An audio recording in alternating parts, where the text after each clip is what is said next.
மிகப்பெரிய சிவப்பு கண்களுடைய கூடவே அகல உடல், மேகங்களை மறைக்கக்கூடிய சிறகுகளுடைய பறவைகளை பற்றி கேள்விப்பட்டிருக்கீங்களா? இல்லை பார்த்து தான் இருக்கீங்களா?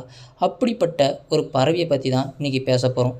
அது என்னடா பறவை அப்படின்னு கேட்டிங்கன்னா ஜிஸ். அதாவது ஜிஸ்ன்ற ஒரு பறவை பைபிள்லேயும் யூத புராணங்கள்லேயும் இந்த மாதிரி ஒரு பறவை இருந்துச்சு அப்படின்னு சொல்லப்பட்டிருக்கு. இதே 3 அனிமல்ஸை படித்தாராம். அதாவது 3 மித்திக்கல் கிரியேச்சர்ஸை படித்தாங்களாம். அதில் ஒன்று தான் ஜீஸ். கூடவே 2 இருக்குது, லிவியத்தான் அண்ட் பெகமெத். இங்கே பெரிய ராட்சச பறவைங்களாங்க. அந்த பறவை அதனுடைய ரெக்கையை விரித்தா இங்கே பூமியில் தெரியக்கூடிய சூரியனையே மறைக்கக்கூடிய அளவுக்கு மிகப்பெரிய பறவையாக இந்த பூமியில் இருக்கக்கூடிய கடலில் மூழ்கிச்சுன்னா வச்சுக்கங்களேன், அந்த கடல்லையும் அதனுடைய தலை முழுகாதான், கடலுக்கும் மேலே இருக்குமா அதனுடைய தலை.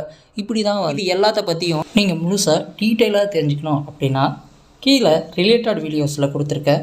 இல்லைனா கீழே நம்ம சேனலை போய் செக் பண்ணி பாருங்கள். ஃபுல் வீடியோவும் நம்ம லிவியத்தனை பற்றி சொல்லியிருக்கோம். பிடிச்சிருந்தா ஃபுல் வீடியோவும் பார்த்துட்டு சப்ஸ்கிரைப் பண்ணுங்கள், லைக் அண்ட் ஷேர் பண்ணுங்கள்.